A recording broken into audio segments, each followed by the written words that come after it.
Hello everyone, and welcome to the channel. My name is Vikram Singh, and today we're going to step away from the textbooks and get our hands dirty, metaphorically speaking, of course. We're diving into the world of science practicals, specifically the most crucial experiments from the Class 10 Ncert curriculum that you'll need to master. Think of this as your ultimate guide, a walkthrough of the key concepts you can see, touch, and measure. These aren't just procedures to be memorized. They are the living, breathing applications of the theories you've been studying all year. Understanding science isn't just about reading definitions or solving equations on paper. True comprehension, the kind that sticks with you long after the exam, comes from seeing these principles in action. When you mix two colorless solutions and a vibrant yellow solid suddenly appears, or when you see a gas bubble through lime water turning it milky, that's when the concepts truly click. These hands-on experiences build a deeper, more intuitive understanding. They transform abstract ideas into tangible results, which is not only fascinating, but also incredibly effective for reinforcing your learning and boosting your confidence for the board exams. So, in this video, we'll break down 10 essential practicals, one by one. I'll guide you through the what, the how, and most importantly, the why behind each experiment. We'll cover everything from preparing solutions and testing for acids and bases to observing chemical reactions and even mastering the compound microscope. My goal is to make these practicals feel less like a test and more like a discovery. By the end of this session, you'll have a clear roadmap to not just perform these experiments, but to truly understand the science that makes them work. Let's begin this journey of discovery together. Our first practical is fundamental to almost everything we do in a chemistry lab, preparing a true solution. What exactly is a true solution? It's a homogeneous mixture where the solute particles, like salt or sugar, are so small they dissolve completely and become indistinguishable from the solvent, usually water. They won't settle out over time, and you can't see the individual particles, even with a microscope. For this experiment, you'll need a common solute like copper sulfate, common salt or sugar, a beaker, a glass rod for stirring, and a precise weighing balance. The first step is always accuracy. Carefully weigh out a specific amount of your solute. This precision is key to creating solutions of a known concentration, a critical skill in chemistry. Once you have your solute, you'll measure a specific volume of distilled water in your beaker. Why distilled water? Because tap water contains dissolved minerals that could interfere with your experiment. Now, you'll slowly add the solute to the water while continuously stirring with the glass rod. The goal is to ensure all the solute dissolves completely. You'll know you've succeeded when the liquid is perfectly clear and uniform in color and composition. For example, a copper sulfate solution will be a beautiful, transparent blue. This simple act of dissolving a solid in a liquid is the foundation for countless chemical reactions you'll study, making this a vital first step in your practical journey. Next, we move on to one of the most classic experiments in chemistry, identifying the properties of acids and bases using indicators. Indicators are special substances that change color in the presence of an acid or a base, giving us a visual cue about the chemical nature of a solution. The most common indicator you'll use is litmus paper, which comes in two colors, red and blue. The rule is simple to remember. Acid turns blue litmus paper red, and a base turns red litmus paper blue. You would take a sample of a dilute acid like hydrochloric acid and a base like sodium hydroxide and test them. But litmus isn't our only tool. We also use liquid indicators like phenolphthalein and methyl orange for a more nuanced view. Phenolphthalein is fascinating. It's colorless in an acidic or neutral solution, but it turns a brilliant pink in the presence of a base.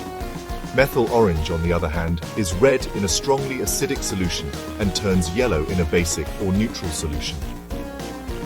By systematically testing your unknown samples with each of these three indicators, you can confidently classify them. This practical isn't just about color changes. It's about understanding the fundamental chemical differences that define acids and bases.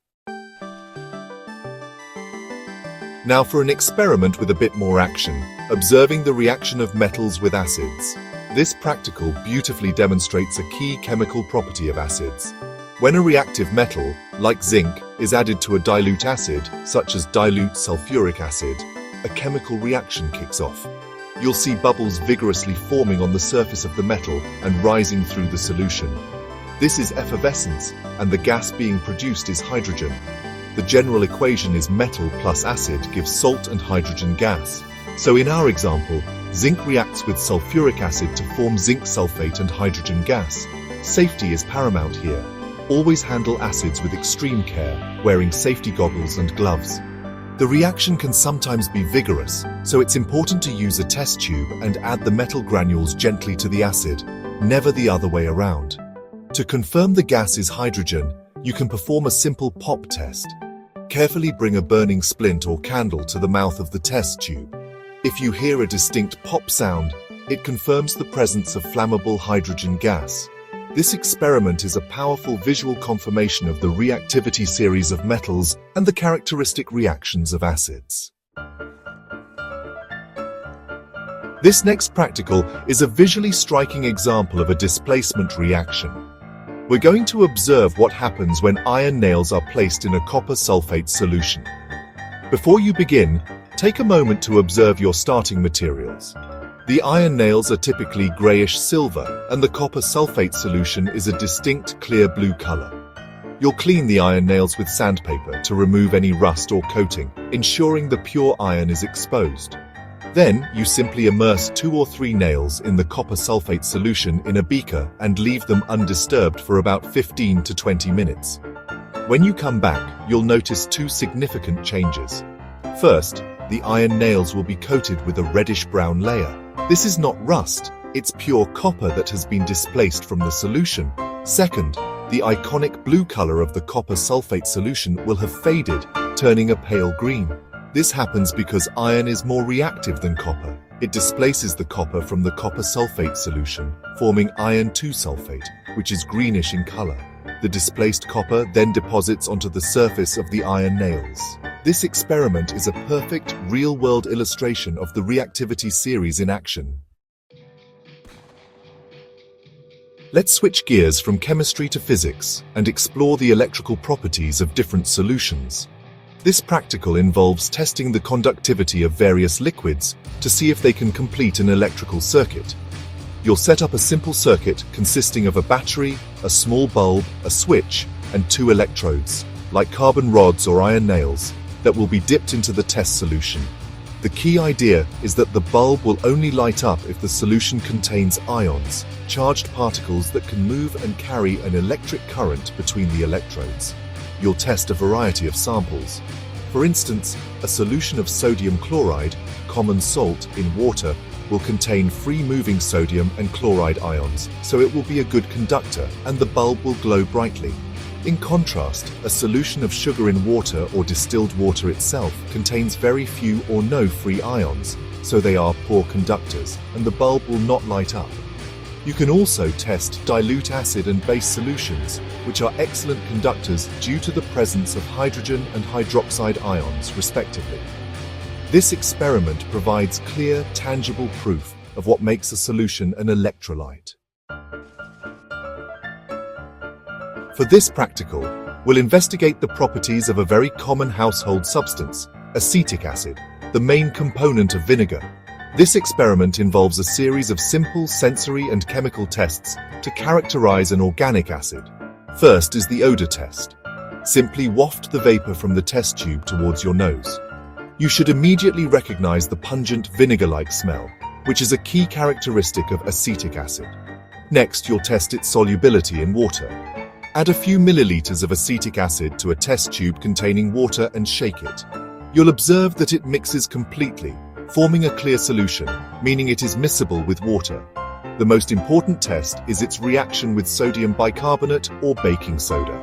When you add a pinch of sodium bicarbonate to the acetic acid, you will observe brisk effervescence. Bubbles of a colorless, odorless gas will be produced rapidly.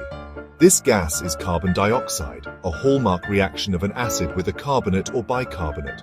You can also confirm its acidic nature using litmus paper. It will turn blue litmus paper red. These simple tests together, odor, solubility, reaction with sodium bicarbonate, and the litmus test, provide a comprehensive profile of acetic acid, confirming its identity as a weak acid. Alright, so prepare to witness a chemical reaction that, honestly, seems a bit like magic, the formation of a precipitate.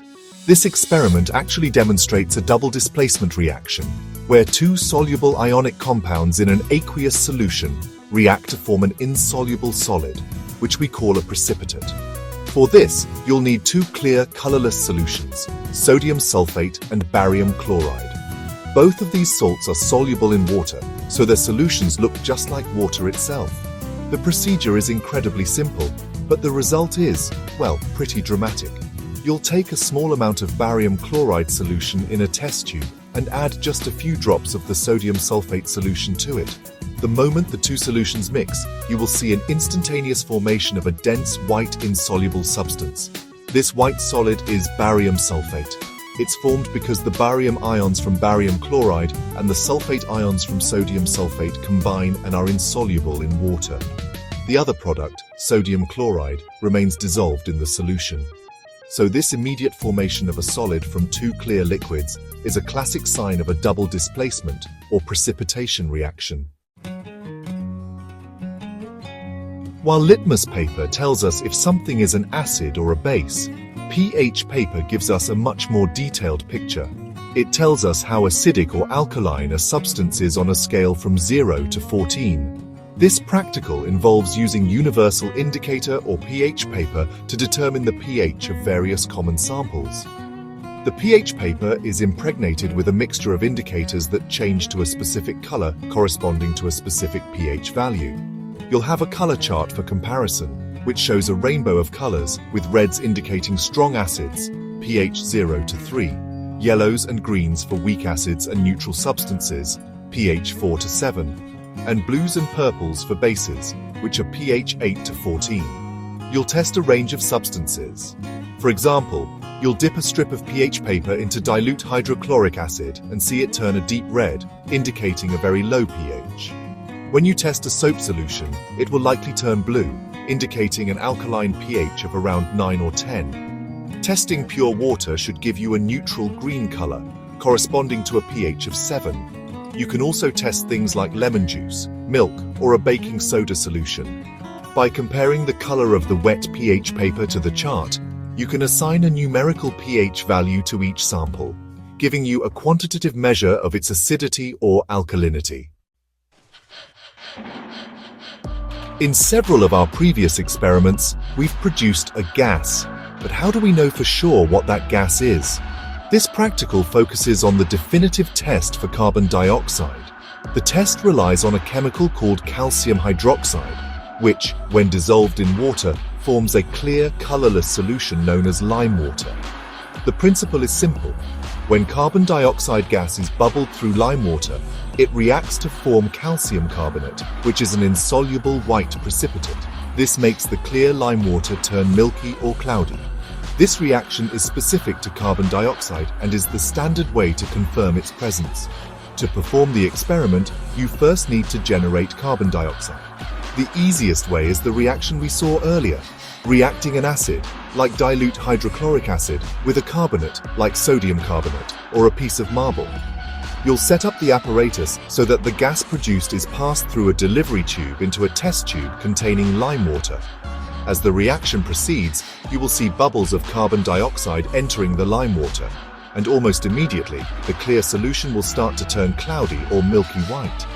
If you continue to pass the gas for too long, the milkiness might disappear as soluble calcium bicarbonate is formed, which is another interesting observation to note. Our final practical takes us into the world of biology as we learn to handle one of the most important tools in science, the compound microscope. Before you can observe a specimen, you must know your instrument. We'll start by identifying its main parts. The base provides stability. The arm connects the head to the base. The eyepiece is what you look through. Below that is the revolving nosepiece, which holds the objective lenses. These come in different magnifications, like 4 times, 10 times, and 40 times. The stage is the flat platform where you place your slide, held in place by stage clips. To focus, you use two knobs. The coarse adjustment knob moves the stage up and down rapidly for initial focusing, and you should only use it with the lowest power objective. The fine adjustment knob makes very small adjustments for sharp, clear focusing, especially at higher magnifications. Underneath the stage is the diaphragm and the condenser, which control the amount and focus of light coming from the light source at the bottom. Understanding how each of these parts works together is crucial for preparing a clear, well-lit and focused image of a microscopic specimen, opening up a whole new world invisible to the naked eye. And there you have it, a walkthrough of 10 of the most essential science practicals for your Class 10 exams.